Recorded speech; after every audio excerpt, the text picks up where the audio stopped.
Je viens d'atterrir et croyez-moi, je règle cette affaire ici en 2 semaines maximum. J'ai alerté, tous se sont constitués contre moi. Voilà les résultats. Ça c'est un sabotage des actions du chef de l'État et ça ne se passera pas comme ça.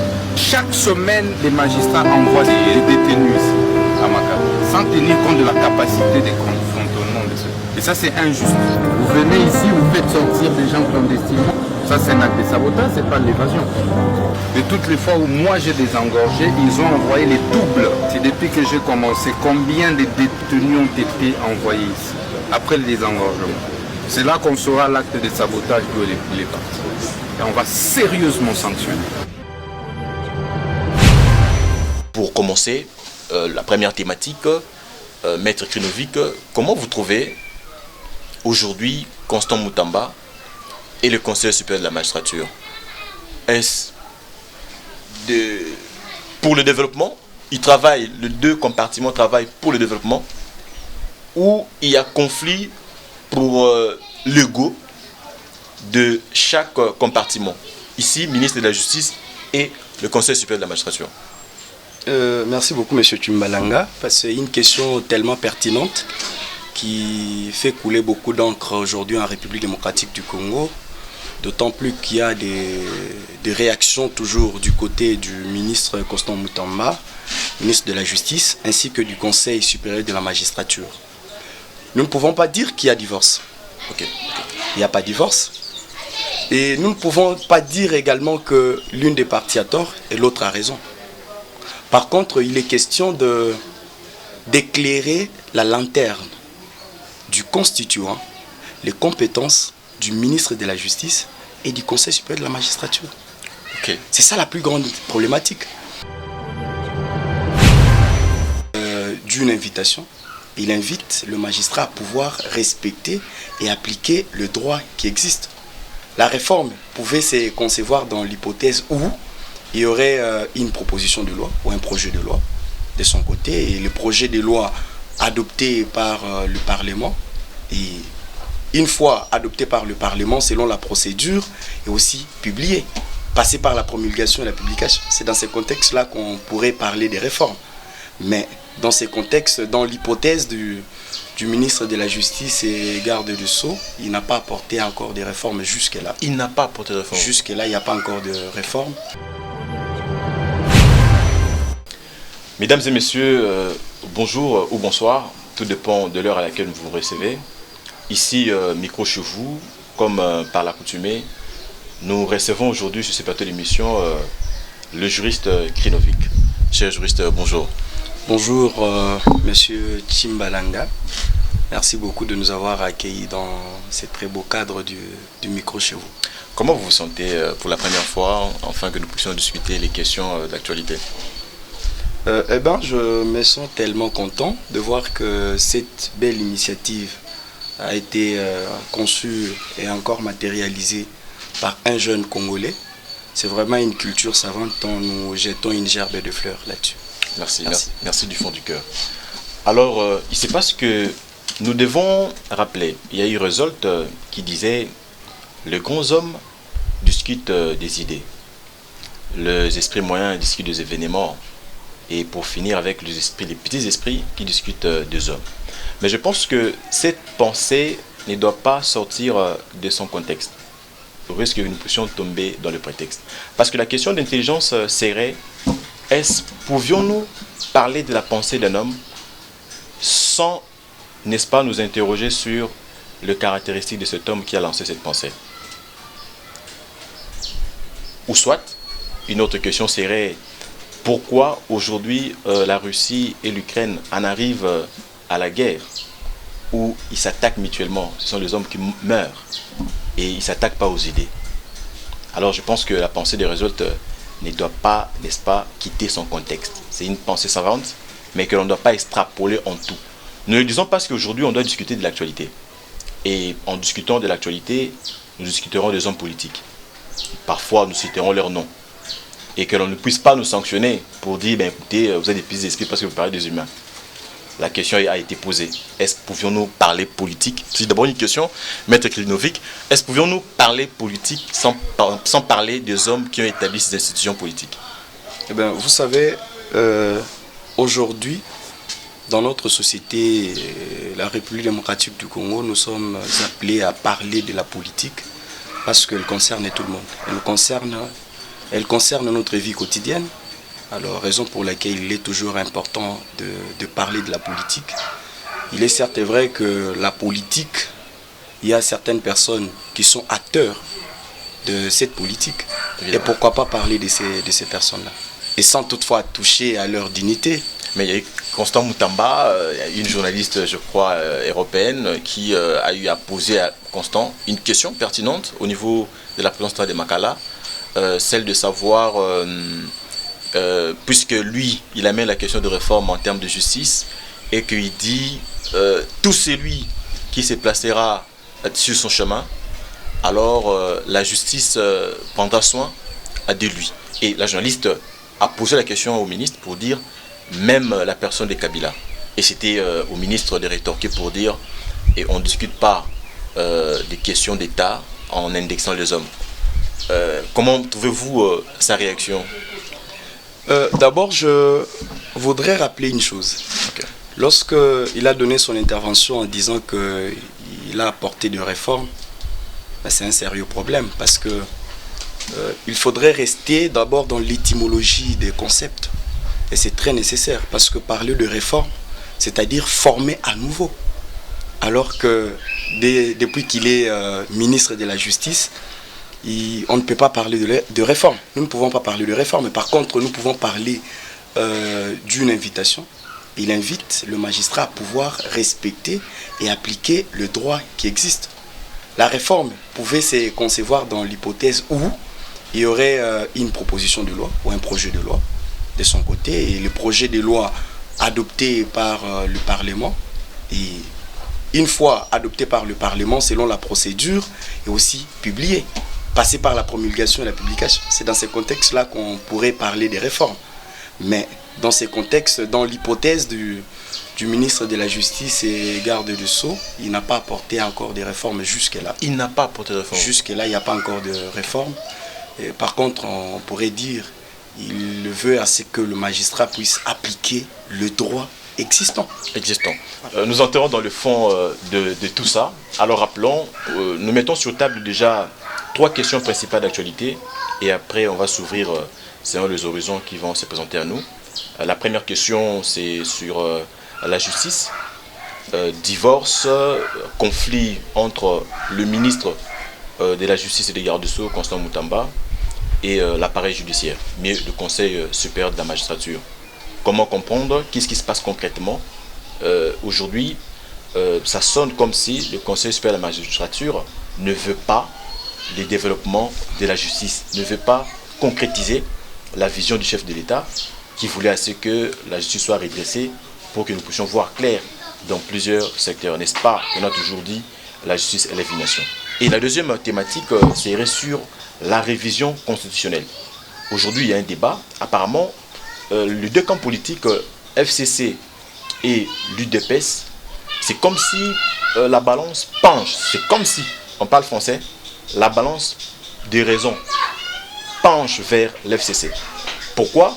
Parce que à chaque moment, il y avait eu dans le passé des réformes que certains leaders politiques du camp FCC avaient amenées pour le développement du pays, mais l'opposition, à l'époque, l'UDPS et le de l'opposition, ne voulait pas de ces réformes. Parce que l'UDPS disait, il y avait l'anguille sous roche, qu'en dessous de ces réformes, il y a la volonté, n'est-ce pas, pour le parti FCC, de demeurer, de se pérenniser longtemps possible dans le pouvoir, et on ne voulait pas de ces réformes. On parle du professeur Bouchard, qui avait amené la question de la révision constitutionnelle, l'intention, par son manuel qui est au chevet de tout le monde, de tout juriste, mais on n'avait pas voulu entendre. Mais alors qu'aujourd'hui, on parle de révision, et ceux qui sont de l'opposition ne veulent pas. Il y avait eu Gary Sakatem Tawab, à cette époque, qui avait amené une réforme pour donner plus de pouvoir au ministre de la Justice, afin que lorsqu'il a des réformes, qu'il ait une marge de manœuvre un peu étendue pour concrétiser les nouvelles politiques publiques. Mais malheureusement, on avait décrié à l'intention de vouloir à ce que la justice soit dans la poche de l'FCC et on avait refusé. Mais alors aujourd'hui, le ministre est buté à une sérieuse difficulté. Apparemment, le Conseil supérieur de la magistrature n'est pas avec lui. Comment comprendre?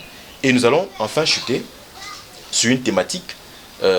C'est d'ailleurs ce pourquoi on a invité l'invité. Ça serait sur une thématique qu'il a abordée sur la chaire de défense à l'Université de Kinshasa, sur l'exécution des décisions du juge administratif par les autorités administratives. Et c'est là où nous allons nous étendre beaucoup plus. Alors, pour commencer, la première thématique, Maître Krinovic, comment vous trouvez aujourd'hui Constant Moutamba et le Conseil supérieur de la magistrature? Est-ce pour le développement?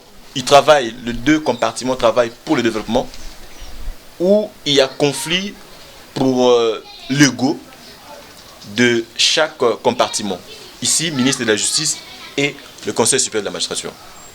Merci beaucoup, M. Tumbalanga, parce que c'est une question tellement pertinente qui fait couler beaucoup d'encre aujourd'hui en République démocratique du Congo, d'autant plus qu'il y a des réactions toujours du côté du ministre Constant Moutamba, ministre de la Justice, ainsi que du Conseil supérieur de la magistrature.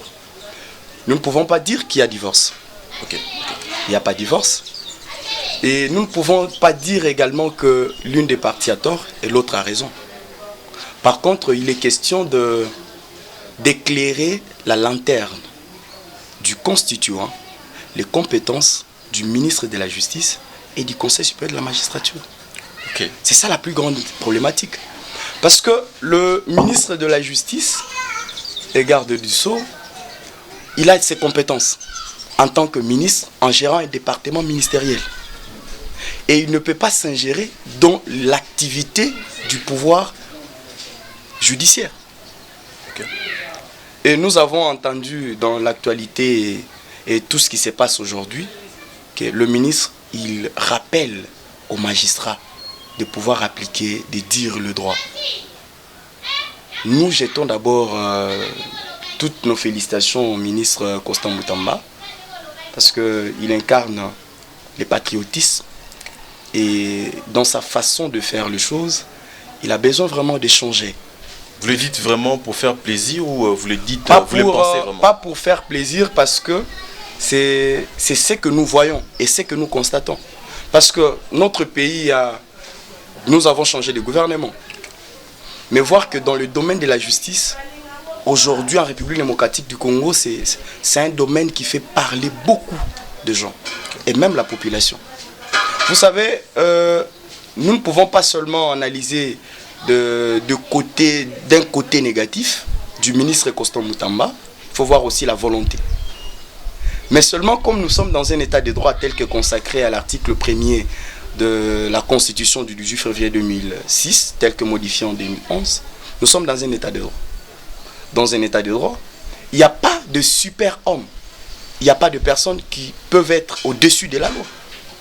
Et pour ce faire, toute les personnes, ou tout le monde, ou tout Congolais est en dessous de la loi. Cela revient à dire que même si une personne, un gouvernant, peut avoir la volonté de changer les choses, mais cette volonté doit être encadrée. Okay. Et cette volonté doit être encadrée par la Constitution, par les lois de la République. Quelles sont les limites du ministre de la Justice?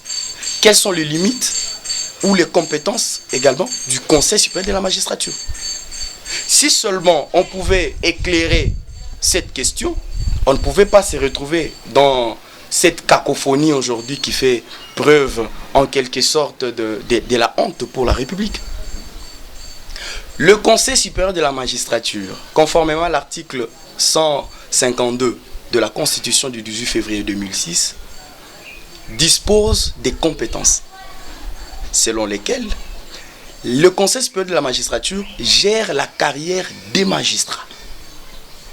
Et quand le Conseil supérieur de la magistrature gère la carrière des magistrats, ce qui revient à dire, il propose pour les nominations, pour des promotions, même des révocations.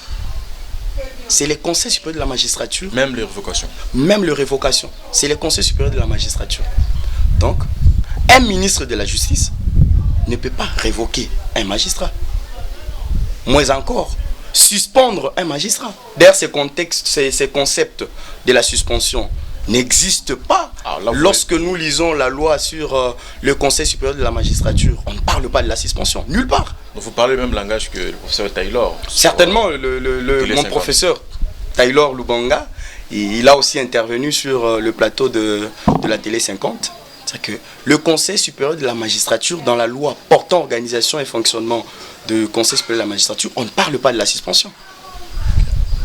Le magistrat, la plus grande problématique est laquelle? C'est parce que le ministre de la Justice a été presque dépouillé de ses pouvoirs, de ses fonctions.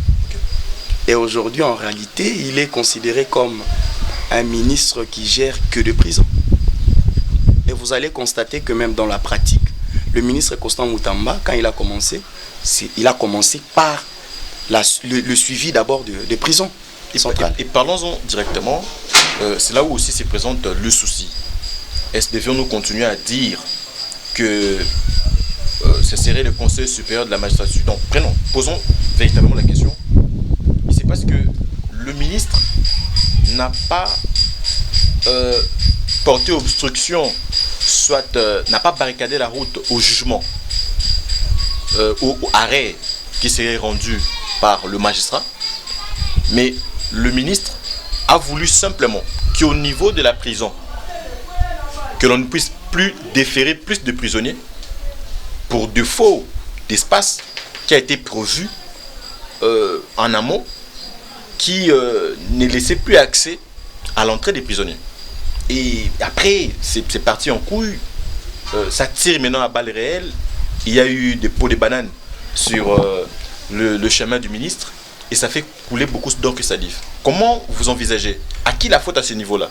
Parce que le ministre déclare qu'il y a eu plus de prisonniers depuis qu'il a pris des mesures portant interdiction formelle, que l'on envoie plus de prisonniers pour éviter d'autres cas dérisoires. Ah, vous savez, c'est pas vraiment tellement crédible de voir dans un État démocratique toutes ces histoires en train de se dire. Il y a certaines questions qu'on ne devrait pas même parler sur le plateau parce que le monde nous regarde. La Constitution, à l'article 151, interdit formellement que toute personne, le pouvoir exécutif, qui se retrouve dans le pouvoir exécutif, une personne se retrouvant dans le pouvoir exécutif, à l'occurrence le ministre Constant Moutamba, ne peut interrompre l'exécution d'une décision de justice. C'est parce qu'aujourd'hui, les gens ne veulent pas lire la Constitution. Il est certes vrai qu'en voulant les réformes, en voulant le changement, il y a ce qu'on appelle les actes du courage politique. Et parfois, ces actes du courage politique peuvent violer la Constitution, peuvent violer la loi. Mais ce sont des violations. Quoique la population peut admettre, peut accepter, mais ce sont des violations. Comment un ministre de la Justice peut interdire aux magistrats de pouvoir transférer les délinquants condamnés à la prison centrale de Makala? Et quel mécanisme préventif que le ministre de la Justice a pu trouver pour que cette interdiction soit respectée? Parce qu'il est dans ses attributions, selon l'ordonnance du 17 septembre 1965 relative au régime pénitentiaire, à son article 7, donne la compétence au ministre de la Justice pour éviter l'encombrement dans des prisons centrales de créer des camps de détenus. Et le ministre pourrait se fonder sur cette ordonnance pour créer les camps de détenus pour éviter l'encombrement dans des prisons centrales. Ce serait une décision d'abord légale, une décision également aussi très sage. Mais également, moi je constate que cette immixtion du ministre de la Justice dans les activités, dans le bon fonctionnement du pouvoir judiciaire, ça ne devrait pas être. Pourquoi? Parce que la Constitution devrait être très claire. Raison pour laquelle on va analyser la question de la révision constitutionnelle. Parce qu'à un moment, on a donné le pouvoir au ministre de la Justice de donner injonction aux magistrats du parquet. Et là, c'est l'article 70 de la loi organique numéro 13/011-B du 11 avril 2013 portant organisation, fonctionnement et compétences et juridiction de l'ordre judiciaire. C'est la seule disposition en droit judiciaire que le ministre de la Justice, il peut s'immiscer dans le pouvoir judiciaire. Évidemment. La plus grande problématique, c'est parce qu'on a placé encore le magistrat du parquet sous l'autorité du ministre de la Justice. Est-ce que son pouvoir est encadré? Parce que si il pouvait seulement se limiter sur l'injonction, le fait de donner injonction, c'est fini. D'ouvrir une enquête seulement.